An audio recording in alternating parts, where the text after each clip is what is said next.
Olá, boa tarde a todos. Queria agradecer mais uma vez a presença dos que já estavam aqui na primeira fase do encontro e aos que voltaram agora, depois do café. Queria chamar então para compor a mesa, o Juliano já está aqui, mas vamos convidar a Angelina, por favor, Janelina, que a Angelina são nossos dois palestrantes agora da tarde. Para agradecer a presença dela e a presença do Juliano e fazer uma breve apresentação. Eu tentei fazer um resumo aqui, Angelina, do extenso currículo da Angelina a partir do Lattes.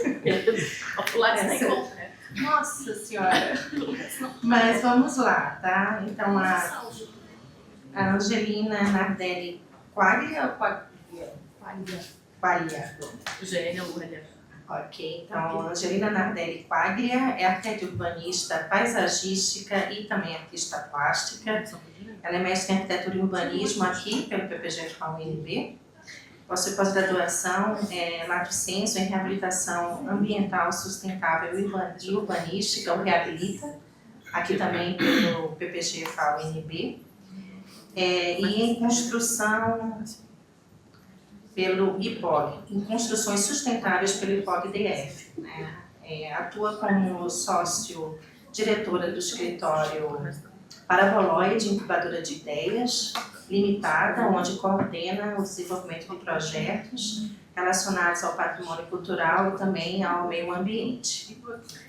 Possui experiência acadêmica no ensino superior desde 2013. Atua como artista plástica desde 1990, é atualmente vice-presidente do Conselho de Defesa do Patrimônio Cultural do DF, também conselheira do Conselho de Turismo do DF, coordenadora da ABAP, né, Associação dos Brasileiros dos Arquitetos Paisagistas, e consultora do ICOMOS, também conselheira do CalDF e conselheira do CONAM DF. Quando eu já saí, agora eu estou no lugar do Deparque, que chama comigo. Então ainda não está atualizado, né? Não está não. Então, mas obrigada, Angelina. Vamos aguardar só a finalização aqui. Bom, primeiro gostaria de agradecer ao Juliano e Beatriz pela parceria com Comos, aos professores da UNB que toparam essa parceria, ao CAL que aceitou, né, fazer o patrocínio e Comos, e por isso estamos aqui discutindo um assunto muito importante. Para falar um pouco sobre o que todos nós temos interesse, falamos sempre, né, que é essa questão do patrimônio da cidade. A gente vive numa, a idade chega até para as cidades, obviamente, e tudo se transforma. A gente trouxe, então, eu fiquei responsável por trazer um preâmbulo do que foi o nosso trabalho, a BAP e Comos, com todos os parceiros, muito mais de todos os parceiros do que meu, né? Eu, Juliano e Beatriz participamos bem, mas foi muita gente congregada para trabalhar num assunto muito importante. E aí eu trouxe, então, o contexto e a justificativa, metodologia, os produtos esperados. Vou afirmar que a gente recebeu muito mais do que a gente esperava, bem mais, né? E possíveis fragilidades e sequências desse trabalho, porque eu tenho certeza que é um trabalho que não se esgota só com essa apresentação, muito pelo contrário. Cada uma das leituras, cada um dos textos que a gente recebia, a gente via que se tivesse mais 6 meses, as pessoas continuariam fazendo, e esses assuntos não se esgotariam, porque não se esgotam de fato. E aí eu trouxe rapidamente o conceito de paisagem cultural. Eu vou passar por ele muito rápido, eu nem preciso aprofundar, porque senão nos 20 minutos, vocês sabem que eu falo muito, todos que estão aqui. Eu vou passar muito, e Juliano me deu a função de falar 20, né? Então já deve estar aqui uns 5 minutos falando. Vamos lá, né? E o breve relato e os resultados. Então é a síntese de tudo. De novo, passa por favor. Pode passar.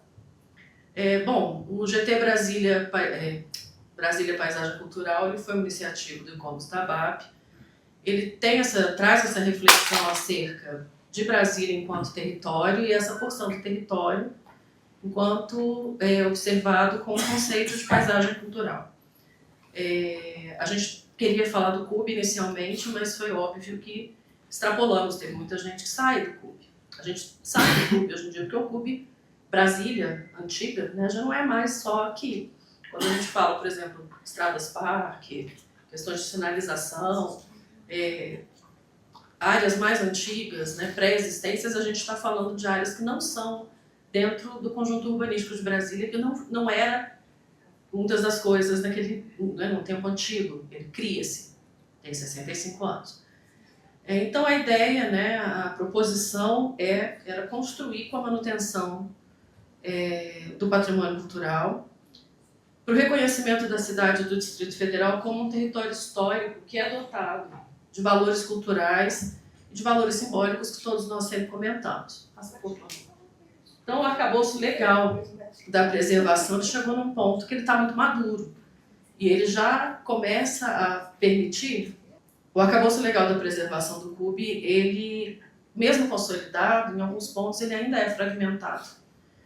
E é fragmentado enquanto aspectos naturais, paisagísticos e do cotidiano que não entraram dentro desse processo do PPCUB. Né? E o reconhecimento dessa necessidade em superar algumas barreiras, algumas questões que ainda estão por aberto e debater algumas que não estão por aberto, mas existem, fez com que o GT surgisse. E a ideia é auxiliar, vamos falar assim, né? Fortalecer e ajudar a fortalecer o discurso sobre a criação de um comitê gestor, que a gente sabe que é necessário. Então, atualizar o debate é importante, ampliar a eficácia das políticas públicas como ferramentas de gestão, promoção de ferramentas de gestões mais participativas, apoiar a implementação futura, né, desse comitê e sensibilizar, informar, voltar a debater a todos que estamos aqui. Então, a ideia nossa foi identificada a partir de que o conceito de paisagem cultural ele é um instrumento metodológico de análise. Ele também pode ser um instrumento metodológico de análise quando observado com esse viés, com essa ótica. E ele vai ampliar o reconhecimento dos atributos, ele vai valorar questões culturais, ele vai aprimorar e valorar questões ambientais e questões de território. A ideia, então, é facilitar essa percepção da paisagem cultural, que vai se definindo aos poucos, fizemos subgrupos, esses subgrupos, então, debateram juntos e trouxeram alguns muito sozinhos, outros em parceria, em duplas, trios, quartetos. E, então, hoje a gente vai conversar um pouco sobre esses resultados. Como metodologia, foi uma sistematização colaborativa de dados conduzida pelos subgrupos temáticos. Juliana, se você quiser completar com alguma coisa, por favor, complete. Esses subgrupos eles foram transversais, não geográficos, voltados para os atributos de valor da paisagem do lugar ou do tema em que se propuseram debater, com focos múltiplos.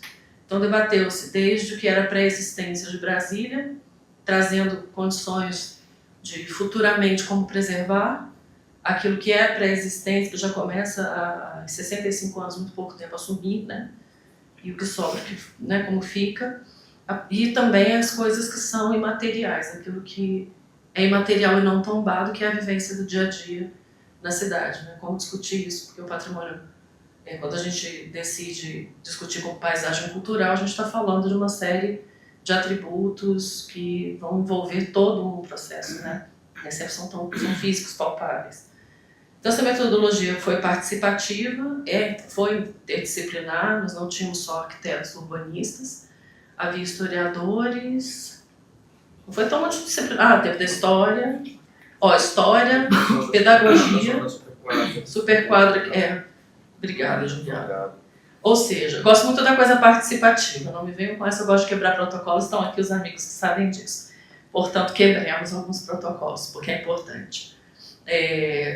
E as pessoas das superquadras e outros que participaram podendo sim, por causa desse tema, né, falando do alto da paisagem cultural, puderam contribuir. Quais eram os produtos esperados? Era atualizar o debate sobre a preservação do CUB. É um debate infinito, que não vai se findar nunca. A gente está falando da preservação do maior conjunto urbano, né, brasileiro e do mundo, tombado, inscrito na Unesco, então vai ficar um pouco difícil não discutir sobre isso, né? Ampliar os debates para o território do Distrito Federal, afinal de contas a gente está falando de muitas das paisagens culturais que até um tempo atrás eram bastante esquecidas, não faladas, né? E que hoje elas não caem mais nesse ostracismo do não existem, será que sumiram, será que se esconderam? Elas estão ali e o debate é maior. Gerar sugestões, trazer sugestões por meio do reconhecimento desses atributos nos subgrupos para que possamos auxiliar quem tem colocado a mão na massa para gestar a cidade, fazer legislações, dar aulas, enfim, para nós. E apoiar a atuação do comitê gestor. Quando a gente faz o debate desse, eu tenho certeza que a gente apoia e a gente traz considerações que são singulares, que fazem sim com que a gente perceba a necessidade de um comitê gestor que trate de assuntos que vão para além somente das questões que tangem à legislação, né? Afinal de contas, a legislação acontece por uma necessidade. E sensibilizar e mobilizar todos nós que estamos aqui. É um debate que é importante para isso. Técnicos, acadêmicos, sociedade civil, profissionais em geral, todos têm que ter o poder desse discurso. Então, as sugestões futuras, elas vêm de análises e avaliações sobre essa ótica da paisagem cultural, que trouxe, então, a lista de atributos, uma lista de sugestões que permitem aprimoramento de ações práticas para a conservação e voltadas para a conservação, e também uma delimitação de unidade paisagem, que a gente comentou muito, né? Com porções dessa paisagem no território também debatidas, reconhecidas, valoradas. E lógico, né? Essa produção acadêmica final vai ser publicado um documento a partir das contribuições, e estamos estudando, né, como vamos publicar as que foram recebidas, né? Provavelmente online, enfim, isso, porque foram muitas coisas interessantes, é um material muito rico. As possíveis fragilidades na sequência desse trabalho, eu não botei todos aqui, foram as limitações, né, a gente observa que muitas pessoas ficam dentro do plano piloto, sair do plano piloto para falar um pouco mais sobre algumas dessas questões é um pouco complicado.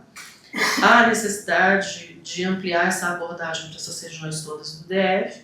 A paisagem cultural ela não nasce na arquitetura, ela nasce na geografia, ela tem uma sequência na história, e desde 1925, então, formalmente se debate paisagem cultural. Os vieses são diferentes, né?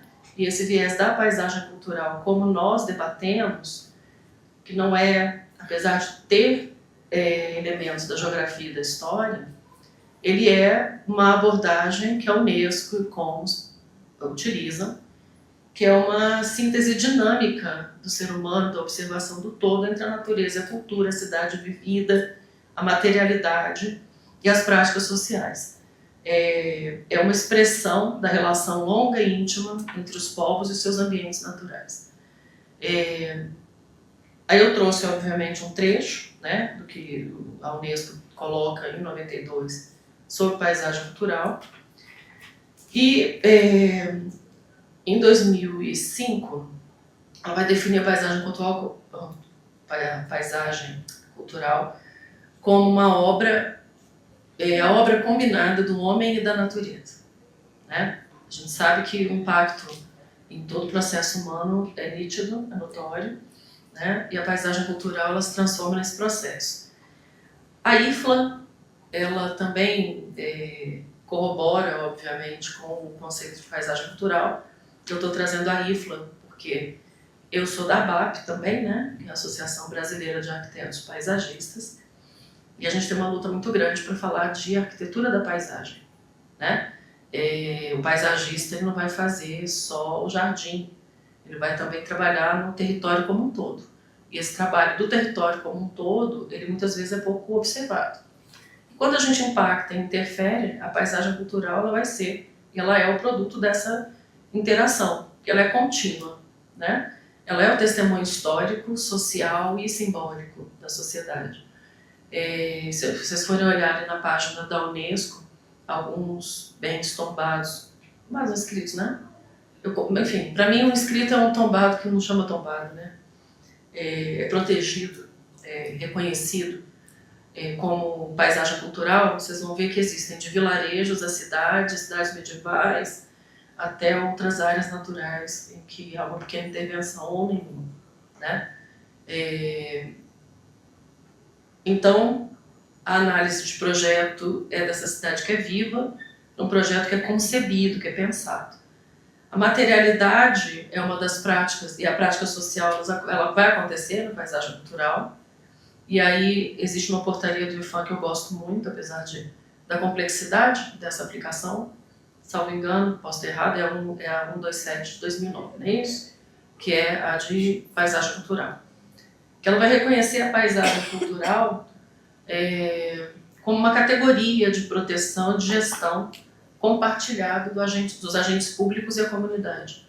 As pessoas têm que começar a entender, e só vão compreender, a meu ver, a partir do viés da paisagem cultural, porque é nesse ponto que as pessoas começam a entender aonde elas entram dentro de um processo de preservar. As pessoas não entendem, muitas vezes, que elas são parte contínua desse processo. Entende quando pertence e mora naquele lugar. E tem daquele lugar, aquele espaço. Lembrando que espaço vira lugar quando se existe pertencimento, né? Então, é uma coisa que muitos autores citam dessa forma. Então, aquele lugar que ela pertence, ele vai conseguir enxergar. Então, Brasília não deve ser compreendido só como uma obra arquitetônica e urbanística, e talvez por isso tenha surgido esse GT, mas também como uma transformação constante. Aqui depois a gente passa, porque isso aqui vai ficar o restante do tempo, eu mando, a Juliana manda, tá? Que são os tipos de avaliação, né? Quais são as paisagens que a gente avalia, quais são os tipos, como é que... Não é tudo paisagem cultural, uma só, né? E, enfim, então vamos ao relatório. A gente trabalhou no período de julho a setembro, foram 5 encontros quinzenais, findando hoje. Foram todos online, aconteciam de 2 às 4 da tarde. E o objetivo era discutir e consolidar as produções dos subgrupos, a partir dessa ótica, desse viés da paisagem cultural. Participaram muitas entidades e muitas pessoas que não são de entidade, mas que foram convidadas, né? No final das contas, foram todas entidades. Todo mundo participou de alguma. Conselho da Asa Sul, Conselho da Asa Norte, a CSEC, a CEDU, mesmo que CSEC e CEDU tenham que ter tomado o maior cuidado na participação, óbvio, né? IBRAM, Instituto Histórico e Geográfico do Distrito Federal, enfim, foram muitos que participaram. Como resultado, foram muitos, eu não vou conseguir, como eu coloquei, nem apresentar todo o contexto de um dos subgrupos, de nenhum dos subgrupos, né? São muitas coisas, são muitas considerações. Então eu trouxe algumas pontuadas. Então ainda há valores naturais, paisagísticos, cotidianos, monumentais, que são fragmentados dentro desse tema, e esses subgrupos encontraram isso. E a gente chegou a um ponto onde subgrupos que trabalharam efetivamente foram esses. Tinha mais, né? Mas alguns a gente fundiu com outros. Então, 4 subgrupos foram fundidos em 2, se eu não me engano, né? Foram duplas que voltaram a ser. Houve pessoas dos subgrupos que não conseguiram entregar, então a gente trabalhou as pré-existências arquitetônicas, a implantação gradual do plano piloto, a função ecológica das áreas verdes e paisagem, os equipamentos urbanos, infraestrutura e sinalização, as estradas parque como eixos do território e da paisagem, assentamentos informais e experiências cotidianas, paisagismo no eixo IL4, esse aqui e alguns outros, né? também fundiram-se a outros temas, estão todos interligados quando a gente vai observando os textos e os estudos. A arquitetura cotidiana de Brasília, experiência cotidiana nas 4 escalas. Eu acho que eu sempre ganho mais aqui. O patrimônio material no mundo e adjacências estavam juntos. Resiliência, interrelação institucional e gestão do território. E as pré-existências. Sobre as pré-existências, preciso falar o nome de todo mundo, aí você vai ter que me ajudar, porque eu realmente não lembro. Leonora, Pedro... Todo mundo no final. Então, não vou falar nomes com risco de esquecer alguém, porque eu vou esquecer alguém, tá? Então, aqui, obviamente, falou-se da pré-existência. Então, trouxe-se, né, foi trazido do território do Distrito Federal, era provido de moradas urbanas, fazendas, estradas coloniais e vilas históricas. As paisagens vernaculares, elas refletem modos de vida ligados à pecuária, agricultura e caminhos tropeiros. A transferência da capital na década de 50, ela modifica o território, ela encontra um território vivo, produtivo e culturalmente diverso. A gente está falando de um lugar onde havia fazendas que produziam alimento para cidades goianas que existiam. Então, o ermo não morava aqui, apesar de que a gente escutou uma vida que aqui era o ermo, né? E essas camadas prévias que existiam por aqui, elas constituem uma base de paisagem cultural. Elas são a base da própria paisagem cultural de Brasília, né?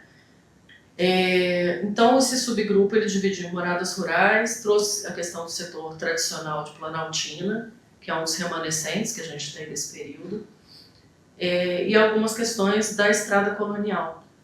Esse caminho da estrada, o estudo das estradas coloniais, eu sei bem, né, eu estudei muito da Lenora Barro, e é muito bacana observar que era o interior, mas não era, assim, não era evoluidíssimo, a arquitetura era diferenciada das outras arquiteturas coloniais, um pouco mais simples, mas não deixava-se de existir.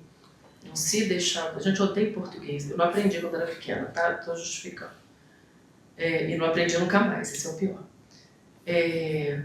Enfim, existiam estradas que eram estradas reais, obviamente, para que fossem extraídos alguns minérios, algumas outras coisinhas aqui.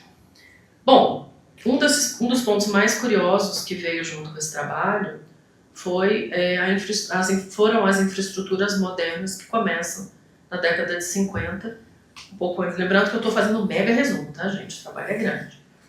Na década de 50, e a gente vê então o Posto Guarani, que é um projeto do José Bina, e ele é o meio do caminho, né? Então, nos caminhos de Brasília havia um posto no meio do caminho, que é do... Ai, meu Deus, Lebrão, professor da UNB. Rossetti. Obrigada. É do Rossetti. E é muito curioso observar, então, que no caminho a gente já vê esse processo, né, de troca.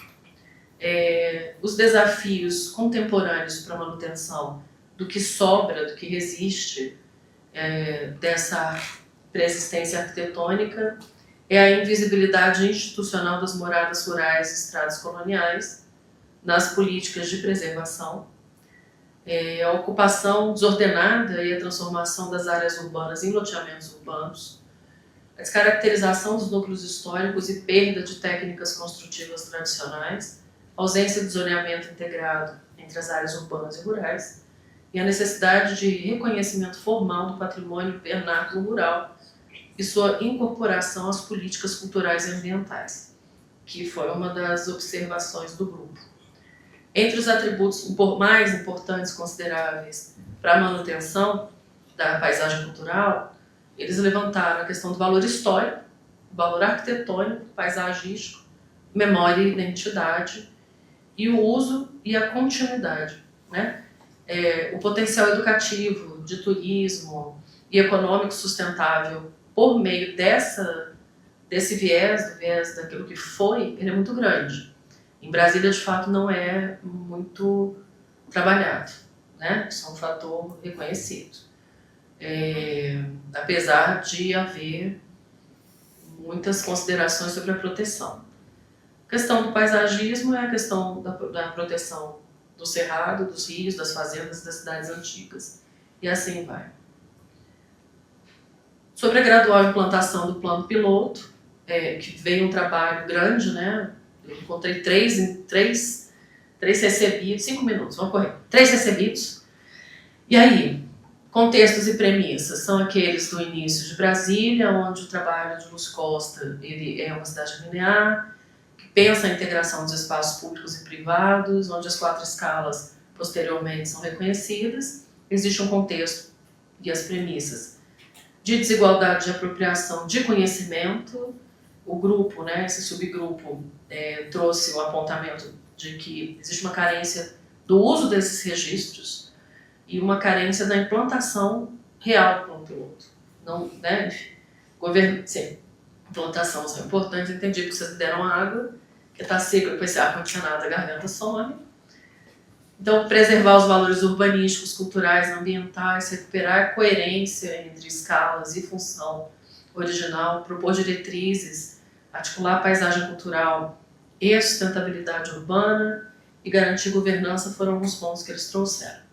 Função ecológica das áreas verdes da paisagem, engraçado.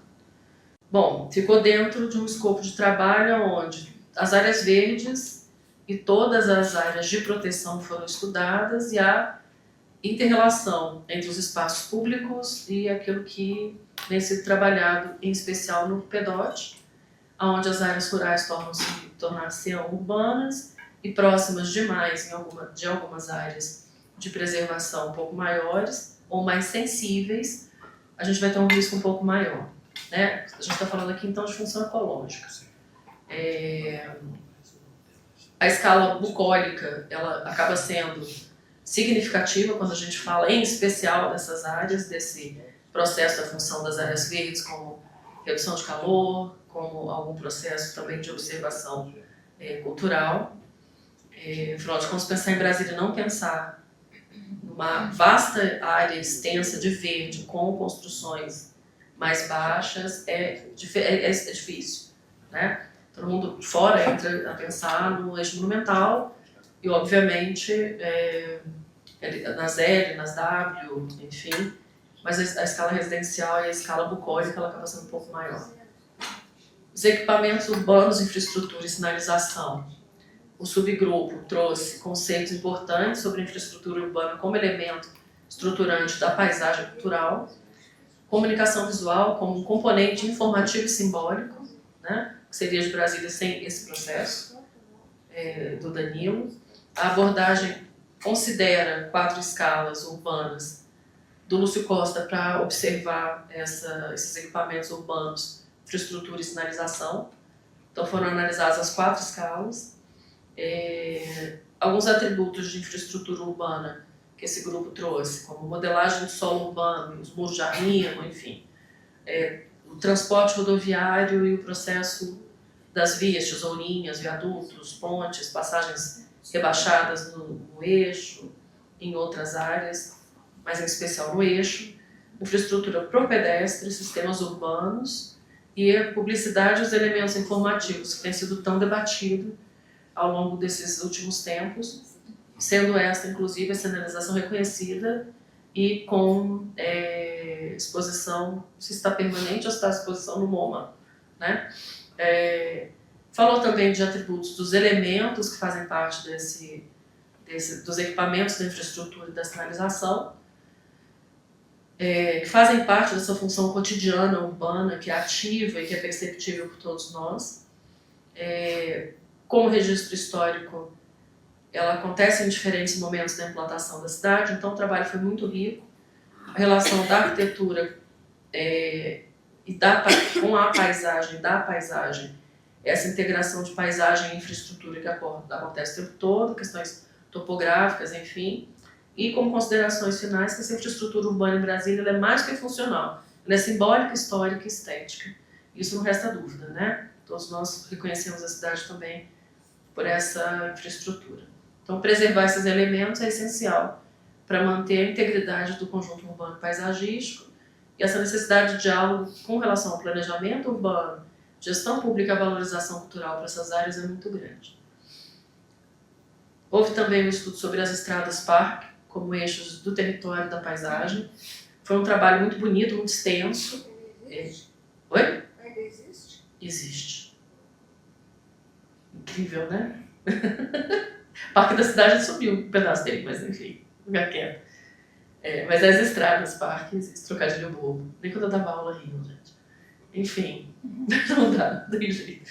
Como contexto geral, as estradas parques são, né, vias que são singulares, elas no sistema viário do Distrito Federal elas são planejadas, têm uma origem, tem uma origem importante, são 25 estradas parque. Em relação a conceitos e referências, elas são conceituadas como vias ecológicas e culturais, elas consolidam transporte, lazer e contemplação. Obviamente, muitas delas perdendo a história da contemplação, né?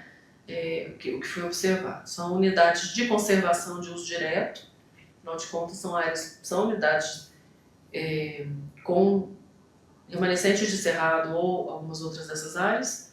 E o planejamento urbano regional ele vincula-se também a ela. Eles trouxeram uma série de mapas, foi muito bacana observar o que eles falavam nos mapas. E em termos concretos, no caso brasileiro, eles trouxeram esse recorte. Uma estrada parque é uma unidade de conservação de uso direto. Ela é construída com caráter especialmente adequado para o turismo, uma área suficientemente protegida para garantir qualidade paisagística natural e tradicional. E, óbvio, eles trouxeram algumas referências muito bacanas e algumas dessas que ainda estão como características de estrada parque. Pois é, isso que a gente falou. O eles tem. Tem uma eles ali, levanta a mão. Você não estava? Ah, não, você estava com o Cláudio. Tá vendo? Aqui foram 4 pessoas. É pouca gente, não, é muita gente, Regiane. Vou falar o eles são aqueles que vêm. Pronto. Tá no último slide de todo mundo. Regiane, depois eu conto quem fez o quê, tá? Teve uma síntese final, né, tratando da questão do urbanismo moderno e o cerrado como uma proteção. Estradas Parque ficou bem grande. Os assentamentos informais e as experiências cotidianas, tenho que agradecer ao Júnior, que trabalhou muito intensamente nesse processo. Tinha mais coisa, né? Então ele traz, por exemplo, os assentamentos informais, os assentamentos antigos, as experiências todas. Júnior, eu inclusive recomendo que você escreva um artigo, vai ter, depois eu te contar onde você tem que publicar esse negócio. Belíssimo trabalho. E a ideia aqui é falar sobre essa manutenção desses assentamentos formais e informais, que são experiências cotidianas que aconteceram ao longo da implantação de Brasília e que alguns se mantiveram e que exige um cuidado com a preservação um tanto quanto maior, né? Porque a gente já teve grandes perdas e as perdas continuam em sequência sem que algo possa ser feito, ou pode ser feito, mas não tendo sido feito ainda. Né? Tenho certeza que faremos. Paisagismo no eixo, ele cai também nesse sentido. O eixo monumental ele é uma via de 3 quilômetros, então falar do paisagismo no eixo monumental é falar de uma das características mais facilmente observadas de escala bucólica e, obviamente, da formação da cidade como uma paisagem cultural de cidade-parque, né? Onde bebe também na fonte Luz Costa projetar a cidade. Então, uma via arborizada, a ausência de semáforos e cruzamentos é fundamental para essa existência. A gente vê constantemente esse debate, né? Bota semáforo, não bota, faz passagem aérea, não faz, né? As passagens de pedestre, as galerias, Galeria das Nações como um bom exemplo, elas são singulares, né? No sentido desses 3 quilômetros contínuos da permissão, esses 3 quilômetros contínuos como uma possibilidade, uma espécie de parque linear, um eixo para lazer, uma identidade coletiva de uso urbano, que é o que o Eixão né? E aqui eu trouxe alguns pontos que vêm, como eu disse, os trabalhos todos foram se cruzando, que estão em outros trabalhos, só que trazem também elementos que funcionam dessa forma. Esse trabalho do Eixão ele tem, inclusive, levantamento temporal da arborização com histórico. A arquitetura cotidiana de Brasília, na verdade, fala desse conceito da superquadra, além de trazer conceitos singulares desse patrimônio material do convívio nas áreas de Brasília, nas 4 escalas, traz os espaços simbólicos da cidade, no caminhar e no observar, em especial, a escala residencial, e trouxe, aqui eles apontaram algumas questões das ameaças, o adensamento e a verticalização de áreas residenciais, uso comercial em desacordo, risco de transformação de áreas excepcionais, e trouxeram algumas diretrizes, né? E algumas questões. Dentro desse grupo, houve uma professora da UNB, da Pedagogia e da História, se eu não me engano, Raquel Almendra, acho que ela é Pedagogia. Renata, Raquel. Vocês verem como é que eu tô, eu tenho que dormir. Da base de calmante eu tenho que dormir. Ela é historiadora, mas ela... Ela é historiadora, não é? E ela tem um trabalho belíssimo sobre o grafite. Então, onde entra na paisagem cultural, é essa arte que toma conta da cidade e que acontece em diversos lugares e diferente, na Asa Sul e nos outros setores do DF. O grafite que acontece aqui, ele tem uma resposta, e o que acontece em outras áreas do Distrito Federal, que envolve a paisagem cultural e que permite essa arte envolta nesse processo, porque em Brasília a arte já é um processo, né, de paisagem cultural, enfim, acontecendo. As escalas cotidianas, aí sim, a Jubé está nesse grupo, não é?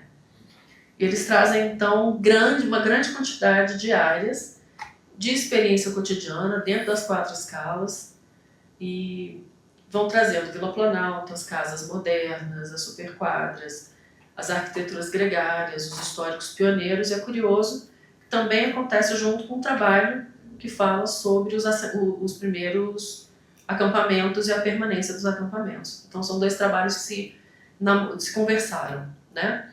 Fala sobre questões de volumetria, pilotis livre, os brises, as coisas todas que a gente vê aplicadas aqui, que são valores nossos, valores de paisagem cultural, e que, né, tem que ser observados na valoração e na manutenção como patrimônio. Traz então a questão cotidiana das estratégias. Aqui, resiliências, inter-relações institucionais e a gestão do território, também um trabalho muito interessante, porque ele mescla-se em outros trabalhos que também foram entregues. Porque fala de Brasília como patrimônio mundial, traz processos interessantes, está chovendo lá fora, sobre a integração do projeto com a natureza, né? Traz um tanto quanto a questão da consolidação e observação do lago e de outras questões formais, e a função da paisagem como simbólica e a função da paisagem como necessária à observação. Então, traz que algumas áreas são um pouco mais complexas que outras e traz observações curiosas para trabalhos interessantes sobre o que eu fiz, traguei. Enfim, os trabalhos foram muito bem feitos, todos entregues com primor. Alguns deles as pessoas querem muito continuar fazendo, né? Acabou.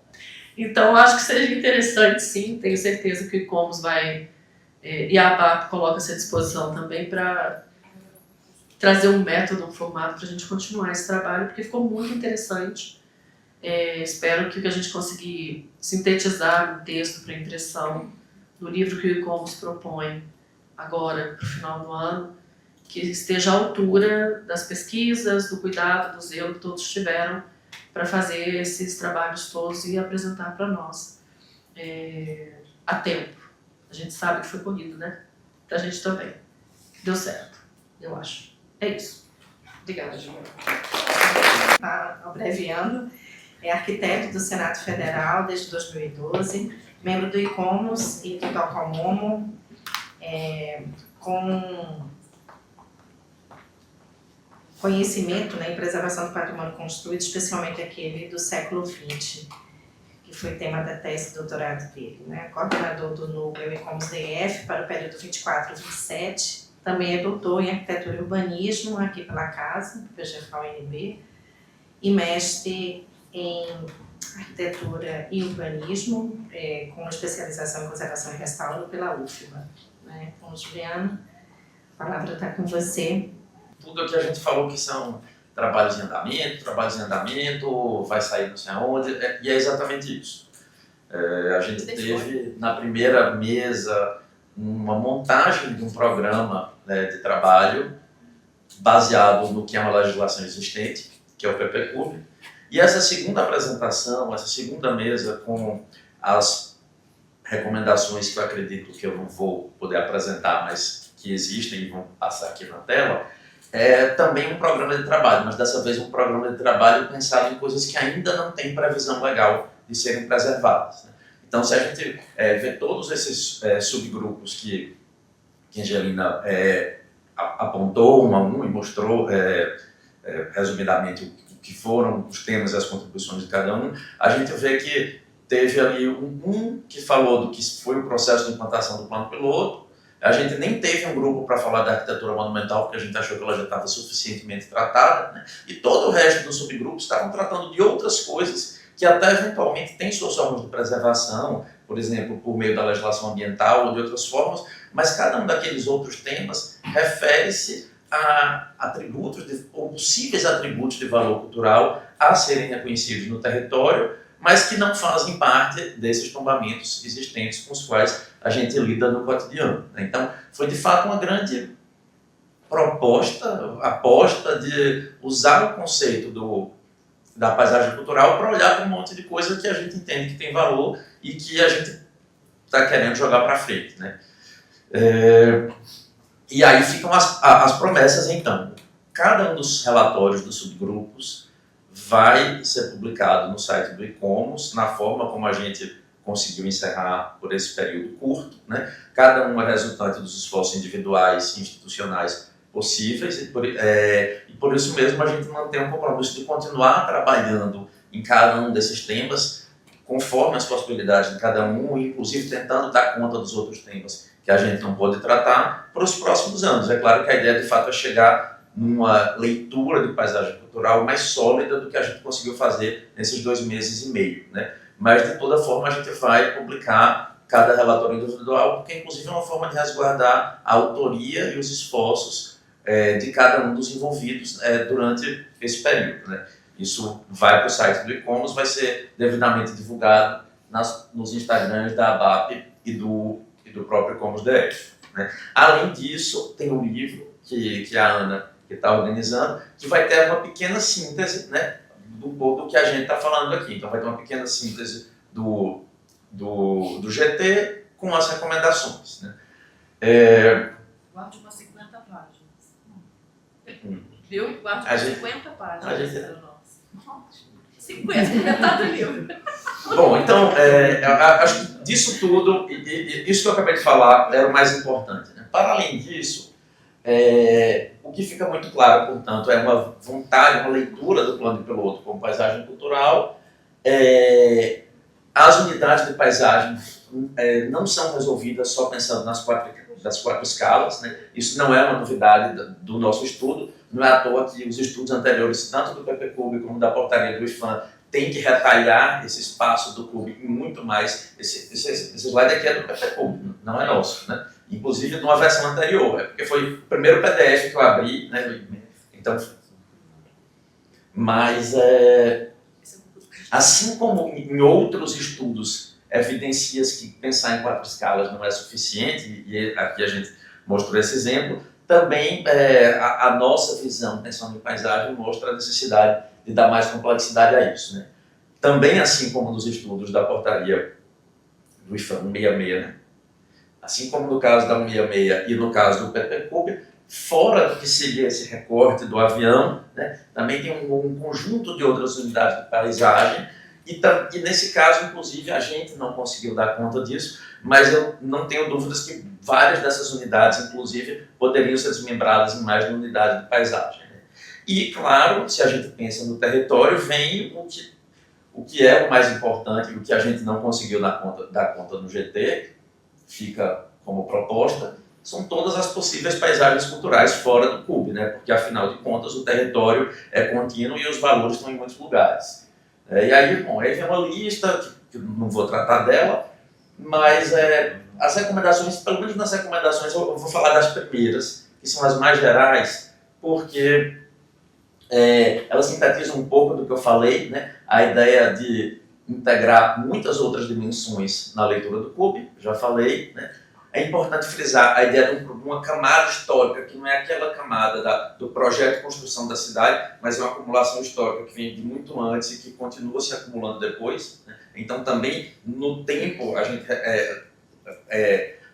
propõe que haja um olhar ampliado.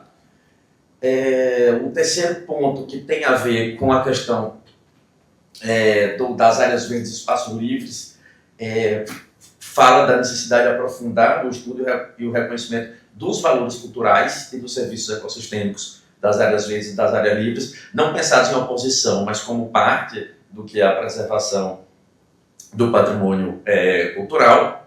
O item 4, deixa eu ver se ele reaparece, pronto. O item 4 propõe aí mais objetivamente a elaboração do inventário do patrimônio cultural do Distrito Federal, compilando em uma única base de dados, dinâmica e geográfica, os múltiplos bens de que a gente vem falando, inclusive porque boa parte deles tem seus inventários individualmente. Existe o inventário de sítios arqueológicos, por exemplo, o registro dos sítios, o Registro Nacional de Sítios Arqueológicos, como é que chama? Cadastro Nacional de Sítios Arqueológicos do IFAM. Então, muitas dessas coisas têm suas bases de dados, e elas têm suas bases de dados devidamente marcadas no espaço. Mas o que a gente pretende quando fala do inventário unificado é perceber como essas coisas se cruzam, né? Como há territórios em que a gente pode ter um entrecruzamento do que é o arqueológico, do que é o colonial e do que hoje, talvez, dentro do território do Distrito Federal não seja necessariamente visto como um sítio ou como um lugar de um valor cultural mais relevante, mas que pode, sim, ser muito relevante se a gente pensa nessas outras camadas, né? E esse vai ser o último que eu vou ler, também enquanto sugestão objetiva, pensar no estudo da paisagem cultural de Planaltina, considerando a inter-relação histórica e geográfica entre a Estação Ecológica de Águas Emendadas, que no fundo é o símbolo do que leva a cidade a ser implantada aqui, a junção das bacias, a Pedra Fundamental de Brasília, como algo também diretamente ligado ao processo da capital federal, e o setor tradicional do Planaltina, que não é ligado à implantação federal, no sentido que a origem dele não é isso, mas que se viu integrado nesse processo, né? E aí as recomendações vão por aí longamente, elas vão estar no texto que a gente vai publicar em um livro, elas vão ser enviadas para todos os membros do GT, no sentido de que a gente pretende amarrar e validar isso dentro do próprio GT, para que de fato possa sair como as recomendações do GT, né? Não é à toa que por enquanto a apresentação ainda é rumo às recomendações, né? E então aí a gente passa para o planejamento para a gestão do território, pensando na questão dos impactos paisagísticos no território como um todo, na necessidade de dar forma em termos de projeto e de desenho urbano a essas áreas e os espaços livres, tanto na perspectiva do que é a integração paisagística, quanto na perspectiva da integração do ciclista e do pedestre. Achei várias coisas que foram sendo faladas na mesa anterior, eram coisas que estavam aqui fermentando na cabeça da gente também. Então, acho que isso... Tem muitas ideias que estão por aí rolando, não tem muita novidade, na verdade, nessas recomendações. O que tem é um esforço de costurar muita coisa, como essa pauta ainda não prevista em lei, né? Enfim, e a gente termina, inclusive, com algumas recomendações muito específicas, pensando na arquitetura cotidiana, na escala gregária, na escala bucólica, né? Coisas que, acho que pelo próprio tempo, infelizmente, a gente não vai poder tratar aqui, mas não tem problema, porque isso é um programa que continua e vamos continuar tratando disso por um bom tempo, né? Eu nem me lembro porque esse slide está aqui, mas eu acredito que está coberto pelo que eu comecei falando. É claro que são só recomendações, né? Mas se são recomendações a partir de uma instituição que tem a perspectiva da permanência, que tem a perspectiva da continuidade do diálogo com as outras instituições, né? Elas não somente, e aí de novo a gente pensa em passado e futuro, elas não somente resultam do que a gente vem fazendo há 2 anos, agora com um grau de maturidade maior, mas elas constituem esse programa de trabalho a partir do qual a gente pode continuar dialogando. Então, por mais que sejam apenas recomendações, a gente acredita de fato que a partir desse programa a gente pode chegar em resultados relevantes no médio prazo. Oi. Esses são os nossos Instagrams, que são a melhor forma de comunicação. E esse é o grupo completo de todo mundo que participou. E né? eles são agentes. As formas de participação foram muito diferentes, como a Angelina comentou. Por exemplo, as pessoas da SEDUT, uma alimentação institucional, tiveram presentes, participaram de alguns dos debates, mas não se colocaram como autoras de relatórios. Né? E isso é só um exemplo da SEDUT que eu estou vendo. A Regiane aqui, que inclusive teve uma das reuniões. Né? Mas à sua forma, cada uma dessas pessoas foram os participantes. Especificamente o relatório das Estradas Parque, que você comentou, Regiane, foi feito pelo Leandro Cruz e pela Luciana Saboia, né, que são aqui da UNB, com a equipe de bolsistas deles, né, mas eles foram os dois responsáveis pelo relatório. Deixa eu ver, acho que era isso, gente. Agora... Eu sempre tenho medo de esquecer alguém. Podemos. Não, eu verifiquei muito bem verificado, não faltou ninguém. Mas até eu ótimo. A Patrícia estava lá, ela não ia poder. Mas você participou de uma das reuniões. Veja, mas eu acho isso importante esclarecer antes das palmas do Tiago. Veja, isso aqui é a lista de todas as pessoas que estiveram presentes em algum momento do grupo. Isso aqui não é uma imputação de responsabilidade a ninguém. O primeiro convite foi para esse GT. É uma coisa importante você esclarecer. O primeiro convite do GT deixava claro que assim, quem assina as recomendações são o ICOMOS e a ABAP, né, que assume a responsabilidade do que está sendo recomendado. Né. Todas as outras pessoas entraram no seu trabalho voluntário, disponível, amoroso, etc. Mas sem maiores responsabilidades, não se preocupem. Não é só entrar na tela, não, tá? Já entrou outra lá, não é isso. É uma ressalva importante para fazer na publicação. Sim, com certeza. Com certeza. Ou se só participou. Eu lembro que você comentou que... A gente vai publicar, no texto escrito já, a gente vai colocar por grupo e inclusive as limitações de cada participação. Então, a gente teve a primeira fala da Angelina, né, que trouxe um pouco o percurso do GT, Brasília Paisagem Cultural. Né, então, ela mostrou para a gente um pouco do contexto, a metodologia justificativa, os produtos esperados, apontou fragilidades e tratou rapidamente do conceito de paisagem cultural. E depois entrou realmente na especificação do GT, né? Então, conversou com a gente um pouco a partir da descrição de como é que o GT foi formado, quantas reuniões, os participantes e o resultado a partir do trabalho de subgrupos, que também foram apresentados um a um, né? De pré-existências arquitetônicas, passando para a função ecológica, áreas verdes, equipamentos urbanos, estradas parques, assentamentos informais, paisagens no eixão L4, arquitetura cotidiana nas superquadras, escalas cotidianas também, né? E deu esse panorama a partir do qual eu acho que nós temos condições de continuar o debate, né? E por fim o Juliano veio mostrando também aí rapidamente, principalmente as recomendações, né?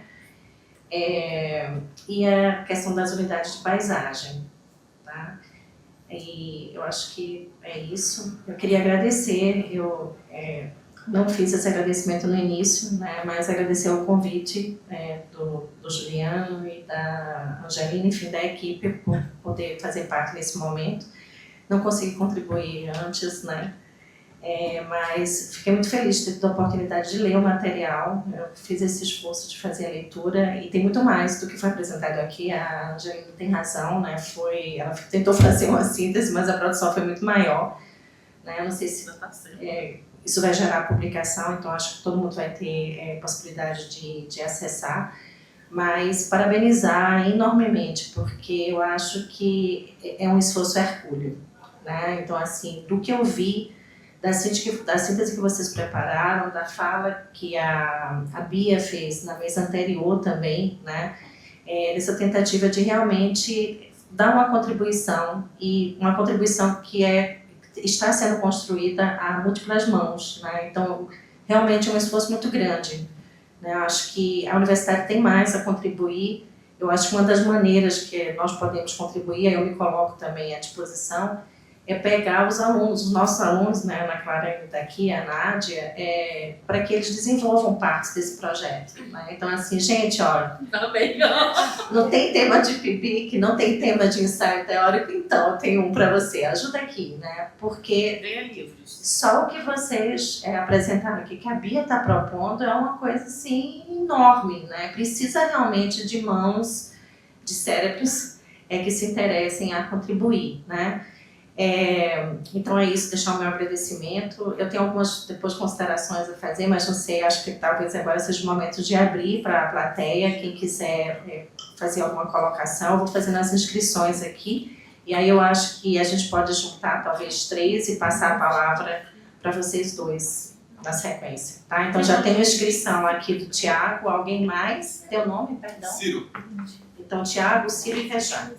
Enfim, realmente uma série de questões relacionadas, né, ao nosso cotidiano de trabalho impediu que eu e outras pessoas dentro do IFAM tivéssemos uma participação um pouco mais dedicada, né? Afinal de contas, é um assunto que obviamente muito nos interessa. Quando a gente teve aquela conversa lá na superintendência, que, enfim, eu fiz todo um esforço, inclusive, para envolver o DEPAN também nesse debate, né, porque afinal de contas, a despeito do foco ser Brasília, né, o modo como a instituição IFAM está pensando operar essa questão relacionada à gestão dos bens culturais sobre a dimensão da paisagem cultural, que é um assunto que está na ordem do dia.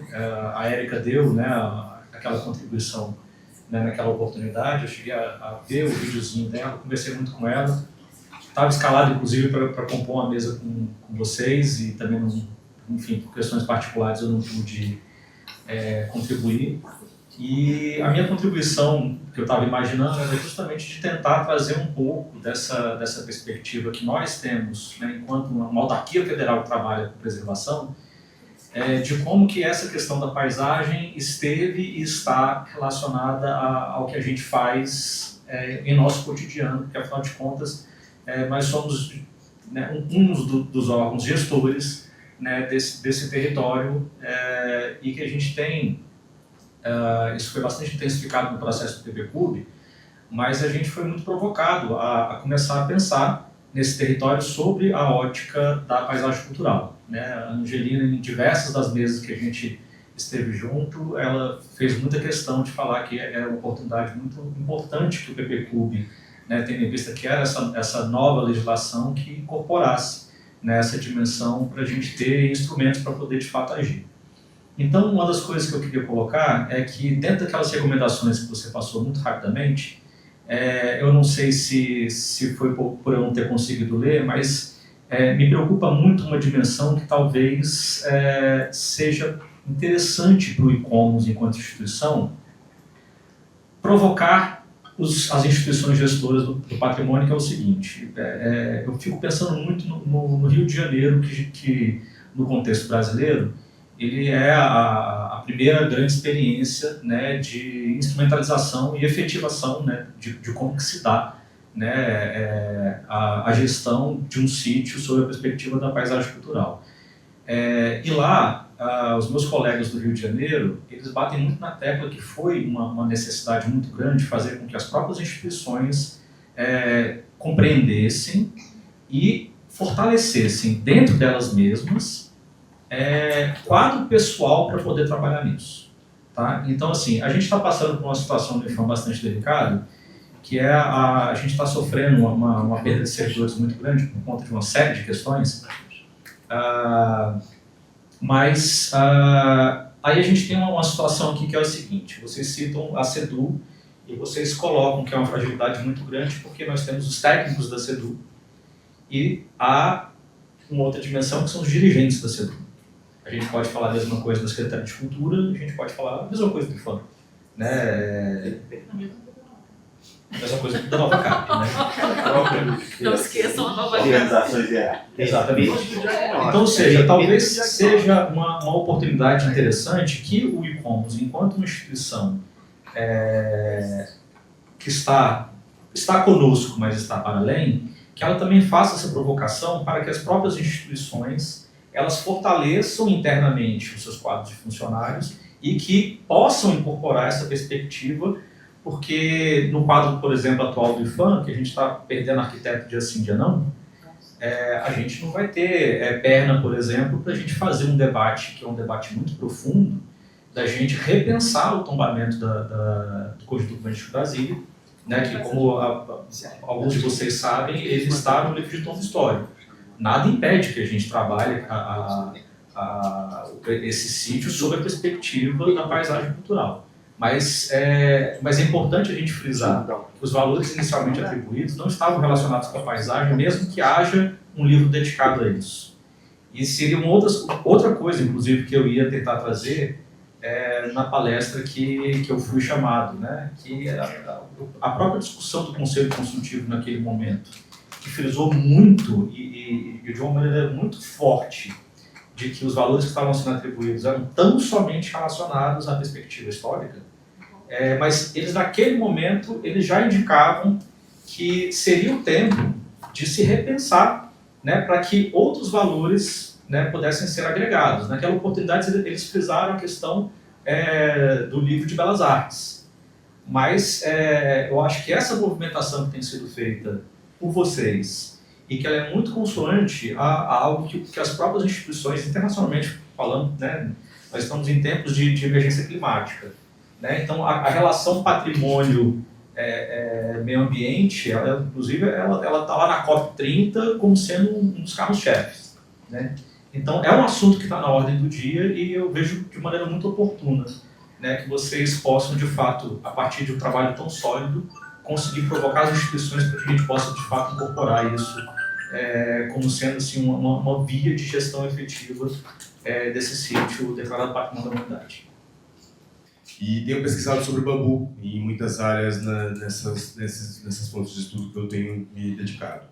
E agora eu estou entrando em ciências de materiais aqui pela UNB e vou me dedicar também a engenharia civil, junto do corpo diretivo, que eu quero fazer parte o mais rápido possível, porque assim, minha pesquisa é voltada para, agora que eu estou fazendo, junto com a Embrapa, uma pesquisa voltada para a lignina do craft, a partir da celulose do eucalipto do pinus.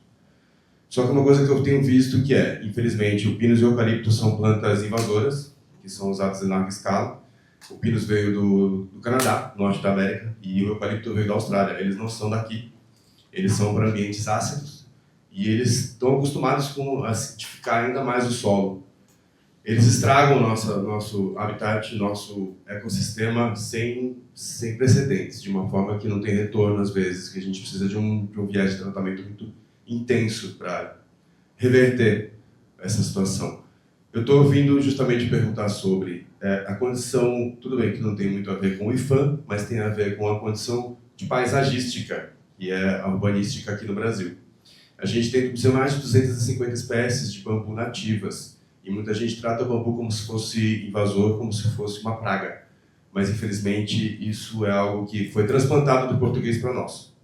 Nós não deveríamos ter esse hábito, até mesmo porque o indígena, o povo originário, usa em larga escala o bambu, e para muitos usos. A gente sabe que o bambu é utilizado no Oriente com várias condições, várias possibilidades, várias escalabilidades. Então, gostaria de saber qual que é a proposta, se existe alguma proposta para o Brasil ter esse viés de uso do bambu, e se essa proposta, independentemente do como, vem a calhar com a paisagística que é o Brasil, com níveis culturais que a gente pode aplicar em todas as áreas do Brasil, inclusive em todos os biomas, temos espécies nativas do bambu que podem ser utilizadas em larga escala.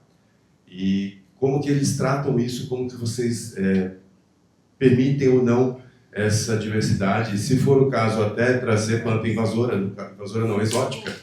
O bambu tem uma espécie na China que é o gigante, que poderia servir como paisagística e como até uma diversificação do que é a estrutura em algumas cidades, barateando até instalações de pontes, instalação de pontos de ônibus, de construções em portes menores ou de portes maiores, dependendo da escala que você pode produzir com bambu.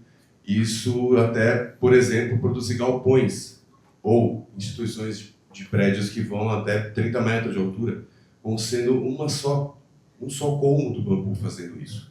E essa substituição pode acontecer sim se a gente tiver interesse de fazer isso.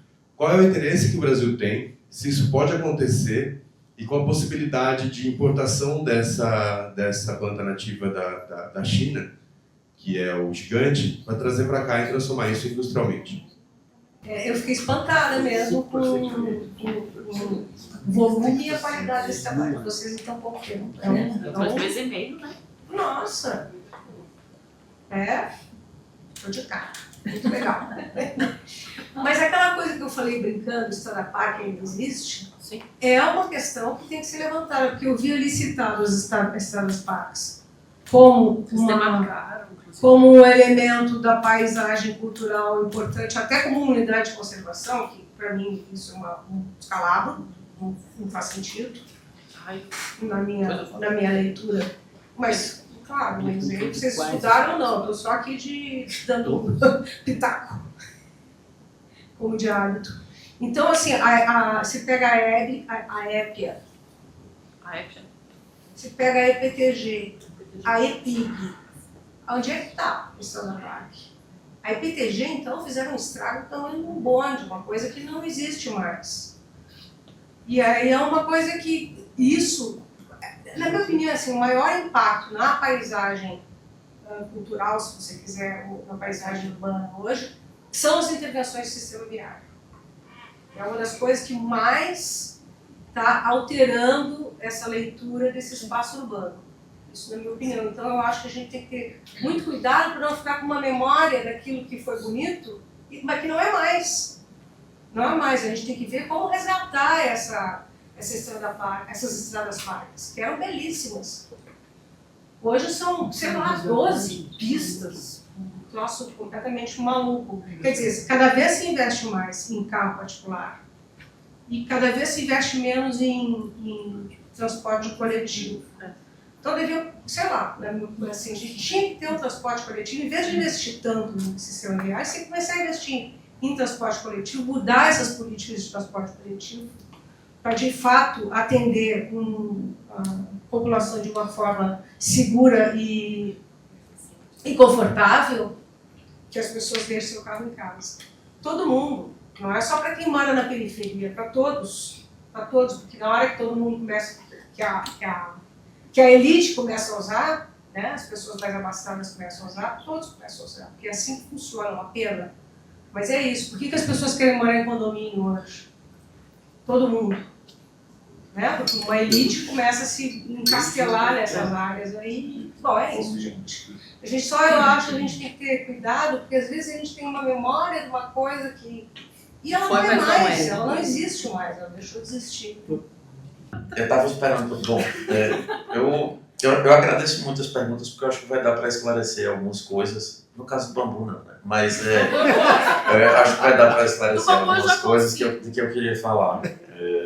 E aí, assim, começando pelo Tiago, de alguma forma a gente tratou isso nas recomendações, já na forma que elas estão, falando de capacitação das equipes, justamente tendo a visão de que não vai ser IFAM, SESEC, SEDU, né, que vão resolver uma gestão do território com a complexidade que a gente está dando. É exatamente pensando que todas as equipes que intervêm no território, DR, gente que está muito longe da discussão patrimonial, de alguma forma deve incorporar um olhar nesse sentido.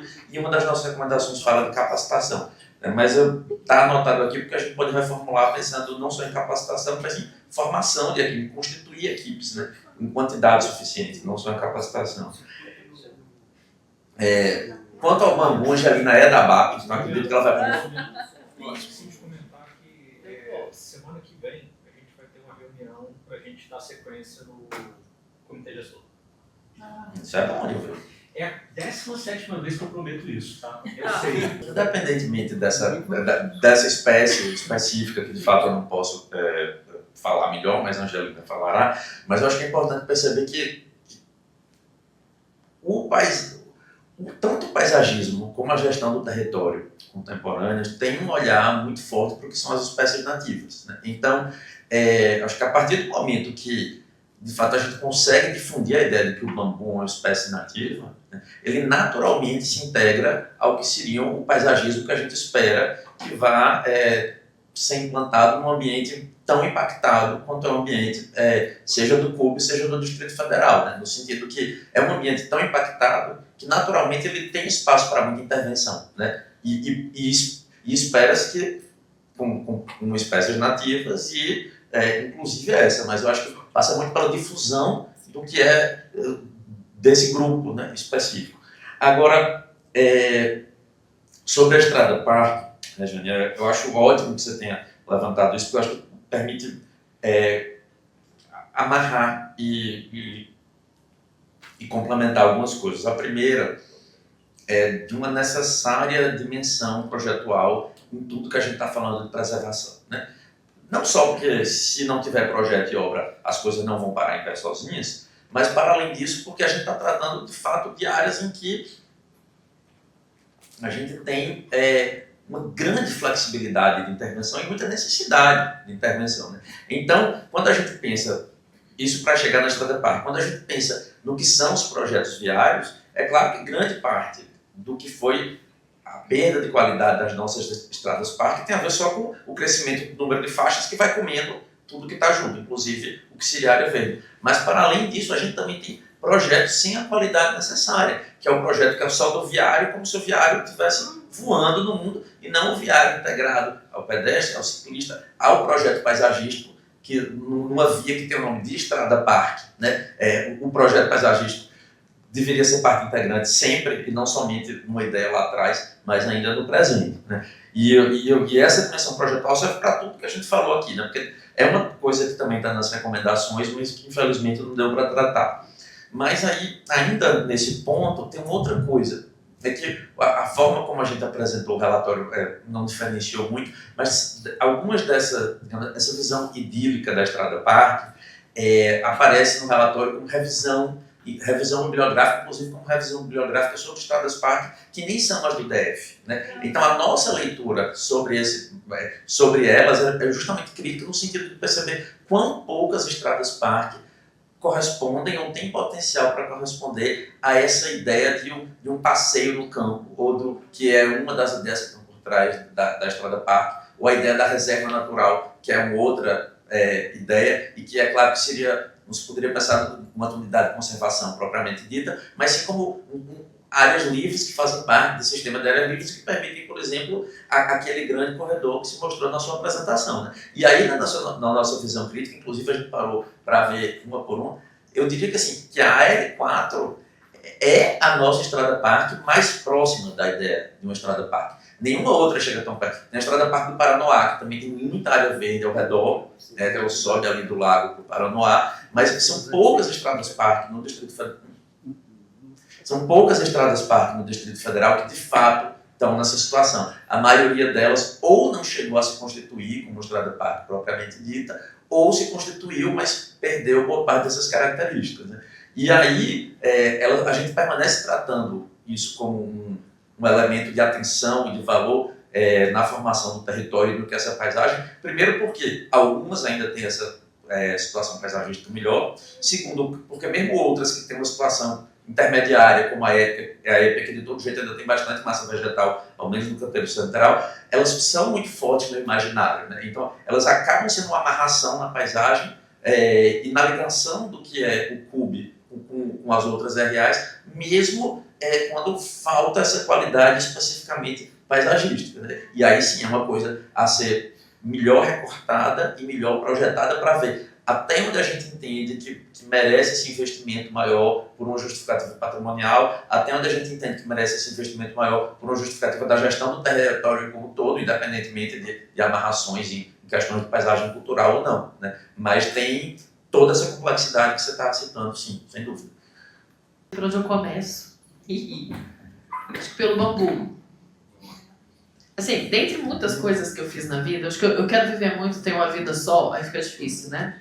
Mas está tudo interligado, pense só. Questões de patrimônio, sustentabilidade, o bambu está no meio. No Brasil a gente tem legislação, né? Que é a 12.484 e a gente tem uma NBR, que quando a primeira vez que eu estudei bambu foi vendo as obras do Vélez, que é colombiano, né? E em Arequipa, que é uma cidade toda branca que tem no Peru e que ela é meio que anti-terremoto, porque o bambu ele é construção, né? Ele está em todas as casas, você não vê, parece que é alvenaria, só que está ali, né? E muito mais resistente. Fora a resistência do bambu com relação... isso a gente pegar um metal caríssimo, difícil de produzir, extremamente agressivo com o meio ambiente, com o planeta, e esquecer o metal e construir no lugar dele com bambu, a gente tem a mesma resistência, ou maior, né? E além de tudo, o metal é mais volátil. E, enfim, sendo o bambu uma gramínea, ele é parente da grama, ele não é parente de outras plantas, né? O negócio daquele tamanho, já cresce na largura que você vai usar, porque ele cresce da largura, ele nasce na largura que ele vai crescer, né? Ele não afina, não é árvore. Então ele vem de um jeito só, né? Eu acho que seria muito complicado, e essa coisa toda de trazer da China para cá é um assunto que eu escuto há 15 anos, fora quem já estava antes de mim, né? Porque a gente precisa de um material mais sustentável. Eu só sei disso porque eu fiz, ao mesmo tempo, 2 pós-graduações, uma aqui, de sustentabilidade arquitetônica e urbanística, e uma outra fora, né? Que era para entender por que eu podia fazer enquanto arquiteto urbanista paisagista para mudar isso, né?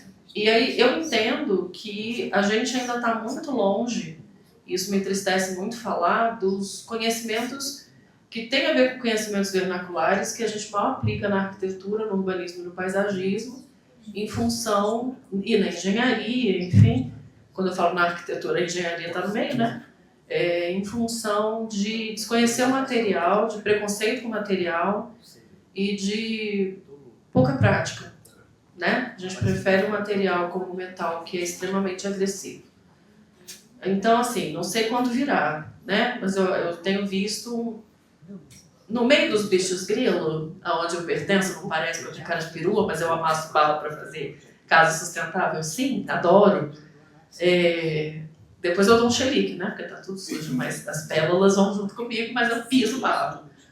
É curioso ver que a gente tem tido respostas maiores, isso ainda não entra na TIS, isso ainda não entra em questões de construção de pontes, em áreas onde a necessidade de uma construção mais rápida exista, passarelas de pedestre, enfim, né? A gente não vê isso acontecendo. E deveria. Então acho que é muito da gente lutar junto. A COP está aí, mas a COP é extremamente comercial, né? Eu devo ir porque eu fui convocada pelo partido para ir, então acho que eu não vou escapar do calor e da comercialização, porque chega lá para ver aquilo que a gente vai sair puto, desculpa o nome, com muita raiva e não vai resolver. Tá gravando, né? Isso que é pior, eu falo puto, enfim. Mas vamos fazer junto, né? Eu acho que tem... A BAP pode trazer uma discussão dessa também, já trouxe em algum momento. Os engenheiros trazem mais sobre o uso do bambu, mas seria curioso que nós pudéssemos usar, né, disso mais vezes. Sobre as estradas parque, eu tenho a memória, acho que de uma das últimas que eu posso chamar de estrada parque, que nem existem mais. Que era aquela coisa de entrar no carro e olhar em volta, parque, como se eu estivesse andando dentro de um Yellowstone da vida, né? Assim, olhar para o lado e via, não era a melhor árvore do mundo, você acabou de citar, né? Indo para o Sobradinho, indo para outras áreas, eram árvores que de fato eram complexas, cresciam rápido, pinheiro e outras coisas que não eram daqui, pinos não é daqui, destrói o solo absurdamente, mas era o que tinha, né? E me assusta porque é natural que Brasília tem 65 anos e quando a gente estuda toda uma composição urbanística de outras cidades ao longo da história, onde algo diferente foi aplicado, a gente vê e é possível prever em quanto tempo isso passa a não existir. Ou seja, as estradas parque, né? Cadê? A EPTG, ela não podia ser considerada estrada parque, porque se olha para um lado, né? Para um lado para o outro, o que você vê não é vegetação. Né? E outros grandes problemas relacionados a isso. Acho que é uma questão de prioridade de gestão. Infelizmente, não tem a ver com estrada parque, mas tem a ver com mudança. A gente viu o final do Lago Norte, ali entre o Lago Norte e Asa Norte, como ficou, né? A gente está vendo o Parque da Cidade, o que virou. E aquilo ali me assusta, né? Porque com essas pequenas mudanças, em 65 anos, até menos do que em outras cidades, historicamente falando, se a gente fizer um comparativo, né? Sei lá, na época não tinha tanta tecnologia, né? A gente está no século XXI, mas se a gente fizer um comparativo, a gente consegue perceber que é o natural se não houver algum tipo de proteção. E essa proteção, eu já estou perdendo a mão de onde viria, né? Porque aqui eu estou na frente de vários técnicos sensacionais e professores. E aí, né? Como é que a gente fica? O mesmo com relação à questão da cultura, né? Eu hoje não estou mais no Conan. Eu abri mão do Conan porque eu não estava dando mais para lidar com tudo, né? Porque é muita coisa. E eu fiquei no Condepac. O Condepac é a última gestão possível para votar qualquer coisa que não esteja de acordo ou ainda não possa sair do jeito que saiu. Isso é horrível, né? Então, de onde que a gente vai tirar a proteção daquilo que a gente entende como paisagem cultural? E aí, Thiago, agradeço imensamente o que você trouxe, porque é uma... Toda vez eu venho falando disso há muitos anos, né? Existe a necessidade, isso é o novo, é isso que é onde a gente tem que se basear em falar da paisagem cultural e da paisagem, né? Tanto que até a ATIS, que é uma coisa que as pessoas trabalhavam a casa, de tanto a BAP e outras instituições martelarem, começou a trazer também a questão da paisagem que está em volta. Isso é obrigatório, o ser humano vive nisso. A casa está inserida numa paisagem. Como é a sua? E se a gente observar L2 Norte, L2 Sul, W3 Norte, a gente vai ver que até mesmo que tenha a mesma configuração, até mesmo o eixão, de chão sul e norte, a gente vai ver que existe diferença, né? E é a mesma coisa, mas 3 quilômetros diferente de um ponto ao outro. Bem ou mal, já teve intervenção, né? Porque antes do eixão, você só podia ir reto. Agora você tem várias daquelas entradinhas que de vez em quando alguém te mata, né? Aquelas agulhinhas. Não precisava ter agulhinha, deixa só a tesoura, tá ótimo. Né? Já é uma bomba aquilo ali, quando a gente dirige mal, tipo eu. Então, eu acho que é um ponto, mas que é preciso dar sequência naquilo que a gente entende como necessário. Eu acho que o que a gente trouxe e o que vai virar o início disso, né, uma semente, a pessoa da BAP, né, uma semente que se planta e que a gente vai ver fruto dando daqui a pouco sobre todos os assuntos que foram debatidos e foram trazidos pelos nossos subgrupos. Eu acho que vem, eu acho, né? Não sei se eu vou regar, não, brincadeira. Eu gosto de planta que sobrevive a seca. Fazendo em público pode dar mais medo no adversário do que fazer pelo e-mail. Pessoal, eu acho que... Não é essa. O papo é político, pessoal. O papo é político. Eu sei que nós estamos na Universidade de Brasília, um território sagrado do conhecimento, só que o papo é político também. Eu tenho impressão, olhando para você, os amigos aqui, as amigas, que tem boa parte das recomendações que você não mostrou, que você está pensando que vocês vão escrever, ou que nós vamos escrever em algum momento, no campo dos assentamentos pioneiros e não mais informais, porque estão todos eles regularizados. Nós temos recomendações. Assim, assim, sai na imprensa, sai nas disciplinas, até um aluno de graduação. Tem um monte. Então, tem algumas questões, alguns das sessões, dos capítulos, eu acho que há condições de, enfim, articulando aí subgrupos, uma reunião mais para esse debate, entendeu? Porque nós estamos às vésperas de confrontos, né? Confrontos no sentido positivo. A política, para mim, não é guerra, é paz, mas o fato é que isso precisa acontecer, né? Evidentemente que todo cronograma, os trabalhos de produção, de elaboração, de especulação, tem continuidade. Alguns desses aí, eu me prometi também de oferecer, inclusive, algumas notas sobre junção não no sentido do diagnóstico, mas no sentido daquilo que é o plano futuro, porque são muitos grupos, né? O nosso adversário precisa entender a gente, entendeu? E a gente tem que ganhar a sociedade. Não, é sério. E tem hora que agora tem a dimensão política desse trabalho também. Então tem que ganhar adeptos e, ao mesmo tempo, ser convincente com alguns dos atores que precisam ler para poder depois serem devidamente e gentilmente cobrados não para fazer junto, ou para deixar que eu faça e te ofereça. Tem várias formas.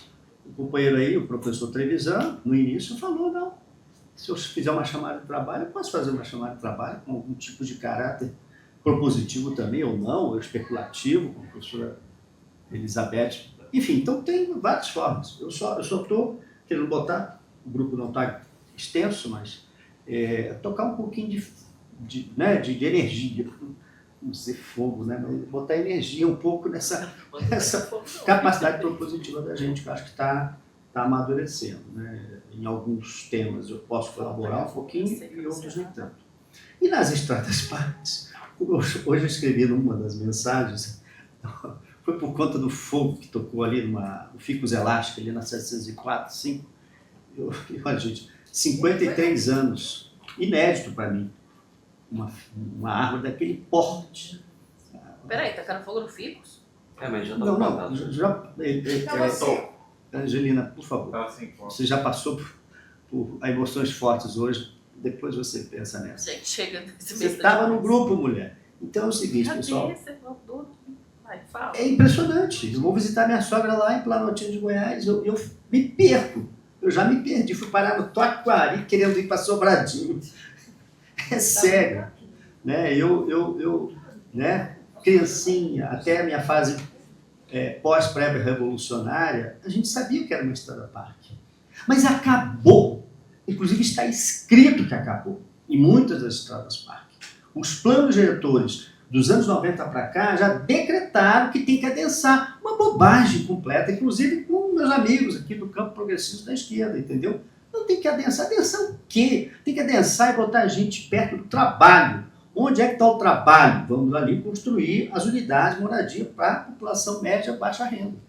Agora, criou-se essa jacaré, alguns professores aqui da UNB defenderam esse ideário, entendeu? De adensas as estradas parque. Não adensaram nada, quem adensou foi o mercado imobiliário perverso que acabou com as nascentes de Vicente Pires. Está lá Vicente Pires, aquela feiura, para não dizer outra coisa. Né? E todas as outras, cada um teve mudanças de configuração paisagística e do entorno danado. A Regi tem toda a razão, né? Do ponto de vista assim, mais global. Agora, aquelas que a gente puder salvar do ponto de vista de imagem, de ocupação, vamos fazer. Já sobrou para a gente fazer isso, mas tem que dizer claramente, para a gente ter bandeira. Alguns sabem, né? Eu sou conselheiro do CAL, e eu digo isso, a gente tem que ter bandeiras. Eu não quero politizar o e-commerce como, né, uma plataforma, mas bandeiras, isso é uma coisa antiga que vale para o presente. É dizer, eu penso isso. Regiane, você está convidada a representar a Ludmila Correia amanhã no grupo de gestão do plano diretor, de transporte urbano. Ela pediu para eu ir, eu não pude ir, e não vou. Não é legal que ele passa a bola, nem peça para mim, não. Não, é porque ela cantou o problema do transporte. Desculpa, Juliana, é só mesmo para esse ambiente mais descontraído aqui. Mas a essência é uma certa, vamos dizer assim, né, consolidação, inclusive desse âmbito das recomendações, com aquilo que for possível, porque a agenda está aí. Nós vamos entrar em 2026. E eu acho que é isso, né? Todo dia que a gente tem aqui um superintendente do IFAM, né, determinado com o comitê gestor, etc. Né? Não é todo dia que a gente tem servidores subversivos tentando fazer alguma coisa também pelas bases. Né? Então vamos nessa, professores da Universidade de Brasília, né, parceiros desse processo. Está esvaziado, mas tem muita gente aqui. Obrigado.